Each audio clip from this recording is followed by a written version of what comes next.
When someone has an infection or a broken bone or even cancer, there is a hope that they'll get better. There is a wish for treatment. They are motivated to get back to where they were before. But depression's different. Depression zaps the fundamental parts of the brain that are involved in motivation and hope. And it can result in an everyday person looking at a beautiful sunset and just feeling nothing. But it is treatable and it's often episodic, so there is a lot of hope for remission and many treatment options out there. If you're new here, my name's Sil. I'm a junior doctor from Australia and I work in the mental health field and I make YouTube videos in my free time. And this video is all about depression. From a clinical perspective, working as a doctor, depression, it might sound funny to say this, but depression can be a very rewarding thing to treat because I've met so many patients that are just in the depths of despair. And it's not only that I see their depression, I feel their depression. It's so heavy that just being in the room feels depressed. But over the course of some weeks with multimodal treatment, I see people get better. So there is a lot of hope, and I really wanted to make this video to talk about what depression is like in teenagers, why teenagers are so vulnerable to depression, and most importantly, what to do, how to get help for depression. So let's get into it. Now, you probably know this, but sadness and depression are very different. Sadness is normal. It's a normal part of life. You will feel sad from time to time. If a friend of yours is sick, if you've lost someone you love, if you're in a fight with a family member, all these things can lead to feeling sad. But the thing about sadness is that it's an emotion and emotions end. And the other thing is you can experience an emotion like sadness, but you can also have other emotions at the same time. So you can be sad after getting into a fight with one friend, but then if you go to another friend and they tell you a good joke, that might still be able to spark joy. Depression's different. It engulfs, it dominates the mind. You don't have space or even capacity for other emotions because the whole mind and body is depressed. Now, to talk about depression in more depth, I need to make a caveat. Depression's not actually a term that we use formally clinically. Like, we don't say depression, we say major depressive disorder. That's the most common depressive disorder we talk about when a layperson might use the term depression. But there are other depressive disorders, and so that's why I need to make this point super clear. You cannot diagnose yourself based off a YouTube video. I'm going to talk about major depressive disorder, but it's to educate.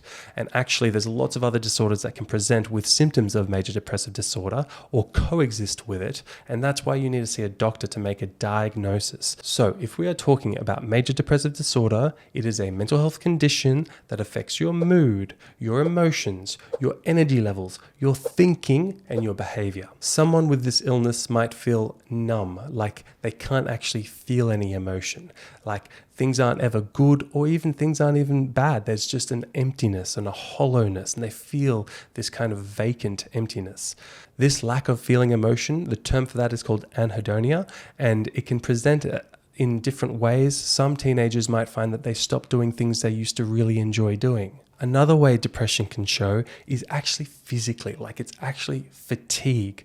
You might think it's all in the head, but actually depression can live in the body. And if someone has been feeling like their body is heavy, like moving their limbs is like pushing through mud, just getting out of bed to have a shower is extremely difficult and physically difficult. That's the somatic component of depression. That means it's a part of depression that lives in the body, and that can be how it shows as well. Another way it can manifest is with this belief of hopelessness, this, to the point where they don't even want to accept treatment because why would you even bother treating me? There's no hope. Just let me be, let me wither away. No, there is hope, and I've seen it, and I know that the evidence shows there is a lot of different treatment options for depressive episodes. In other people, it can actually present as irritability. I think in teenagers, I found it very common for them to present with withdrawal. So if they're feeling more disconnected from friends, family, if they feel they're not worth other people's time or they're too ashamed to see other people, that can be a way that depression manifests as well in young people. And absolutely, thoughts can change content. They can be extremely dark and they can become spirally, like they just never end and they go into cycles. And so there are different signs to look out for here. So for example, if your sleep is getting affected and you find yourself either sleeping too much or too little, depression can present differently in different people. So for some people, they can sleep 13 hours a day, 14 hours a day and still feel tired and sluggish throughout the day. In others, they're sleeping maybe an hour, maybe two, and the rest of the time they're in the bed just ruminating, which means the thoughts are just cycling around. Often in depression, you can see early morning awakening, so they can get to sleep okay, but often waking up around 3 a.m., 4 a.m. and just can't get back to sleep with this sense of dread about the day, this sense of horror about what is to come in the day. There's often issues in appetite. Some people get increased appetite, actually eat too much and overeat, but other people can get decreased appetite and just not see the point in food, not even feel hunger, just kind of empty. And of course, there's people who have thoughts of just not wanting to be here, just wanting to disappear, just wishing they weren't alive. Now, if you're getting thoughts of life not being worth living, that's okay, all right? There's no shame in that, but it's really important to talk to someone. And so please keep watching until the end of the video when I talk about how to get help. Now, one of the key criteria in the diagnosis of a major depressive disorder is the length of time these symptoms have happened for. So if it's 1 or 2 days, that's more considered like a reaction to a stressor or just a normal emotional variation. It's when it's persisting, and I'm talking like more than 2 weeks, that's when it starts to cross the border into a mental illness. Okay, so why does depression show up in teenagers? There is actually a peak in the incidence, the occurrence of depression, and one of the peaks does happen in the teenage and early 20 age group, and it totally makes sense, guys. Look, being a teenager isn't easy. You get all the stresses and none of the regulation. So what I mean by this is, as a teenager, a lot is changing, right? Biologically, you're changing. You go through puberty, you're growing up, but psychologically, a lot is changing. You've got your friendships that might be changing as you learn who you are as an individual. You've got your relationships with your family that might be changing as you kind of learn how to be an individual from them as well, how to become an adult and independent. You've got, stress from school. You're often starting work, so you're getting stress from work. You've got sports and activities and all these things you're trying to juggle. And all of them can come with their own stresses. And it's good to do all these things, right? And life, there's no such thing as a life without stress. But the part of the brain that's involved in regulating stress and regulating emotions, that part of the brain is called the prefrontal cortex. That doesn't develop until you're 25. Okay, that is underdeveloped. So you're getting all the stresses and none of the regulation, and that's why the teen brain is vulnerable to mental illness. When a psychiatric doctor is formulating why someone is experiencing a mental illness like depression, they use different kind of factors to consider. So there are biological factors to depression, and really important here to make the point to say that there are physical health conditions like a low thyroid level or inflammatory states like an autoimmune disease, and they can cause depression. So really important that you don't just try and push it down, but you talk to a GP because they can do blood tests.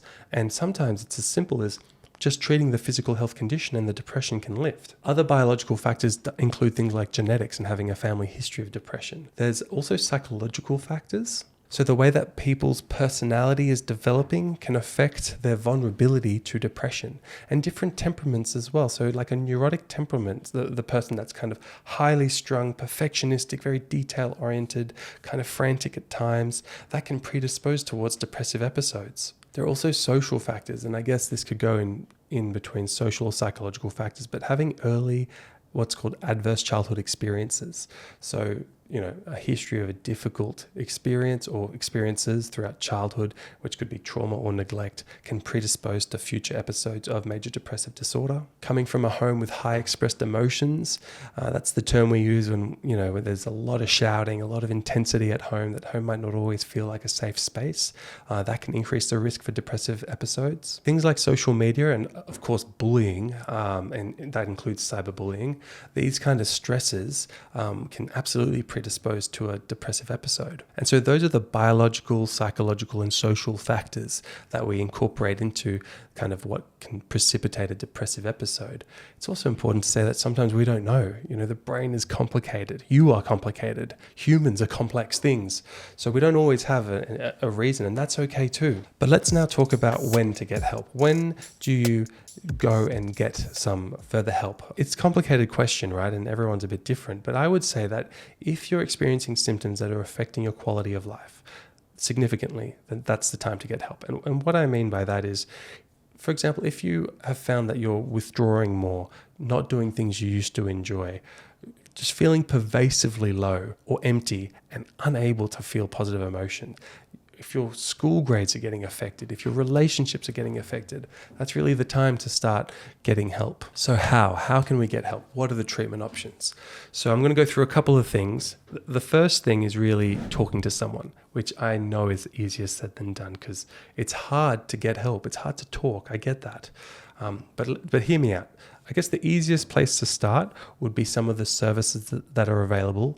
In Australia, I'm going to list some of the common services. And the good thing about them is if you don't feel like picking up a phone and calling them, you can just send a message. It's much easier to just type in a message and do a chat rather than phone calls. But the services include things like the Kids Helpline, which I know it says Kids Helpline, but it does support people up to the age of 25. So it's for teens as well. There's Headspace as well, which specializes in mental health in young people. If things are feeling really dark, please do try Lifeline. Most of these services also have chat services, I should say. But if you're ready to talk to a doctor, please do talk to your GP. GPs are specialists in all things health, including mental health, and they can help guide you to further services, exclude some of the biological factors that can predispose to depression, and help you. You know, we're nice people, GPs, psychologists, doctors, we all got into this field to help. So I know it's hard, but just get to the door and we can support you the rest of the way. Other people you can try talk to would be, you know, a supportive parent or a school counselor,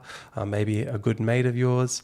And if none of that's available, journaling can be really helpful too. Journaling is free, it's easy, and it takes the spiraling thoughts that are going in circles and puts them into a line on paper, which prevents them from endlessly going into loops because you have to write in a linear fashion, in a straightforward linear way. Okay, so that's the section on talking to people. Now let's talk a little bit about psychological therapies. Psychological therapies are a great idea in people who have a depressive illness. And it doesn't mean you have to talk about difficult things to talk about necessarily. If you've had a difficult past, you don't necessarily have to go into it.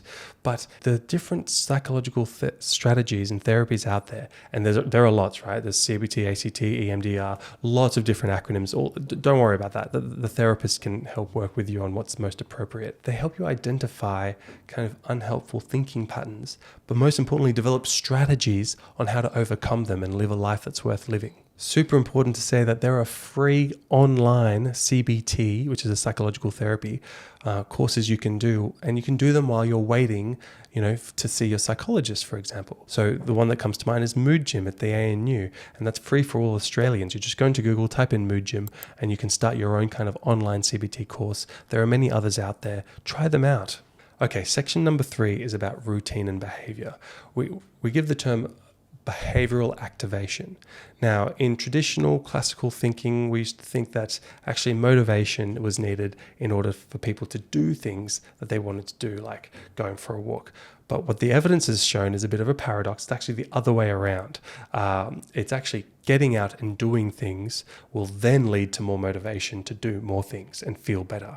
So you've actually just got to find it in you to just start a bit of a routine, which might involve just having a shower, just going for a walk. You know, little wins are really important. And in time, after a couple of days, the motivation to continue doing those things will come. All right, now the fourth and final thing I'll talk about in this video is medications. Typically in teenagers, we try to avoid medications, but there are indications for it, and there are certain situations where someone needs medications. So work with your doctor to find out what the right medication is for you if it's needed. The key thing to remember with medications is that there is no happy pill, and the most effective thing to do is to use the medicines with the psychological and social strategies and behavioral activation, and together that's what has the best evidence base to shorten the duration and the intensity of depression. All right, let's close the video there. That was a lot of information to digest, but I'll just say this. Depression is kind of like a lie. It's your brain lying to yourself. That voice saying you're useless, you're not worth it, you're, a piece of crap. That's the illness, all right? There is a lot of hope. There is a lot of treatments. It can be hard to start the process, but once you do, things can get better.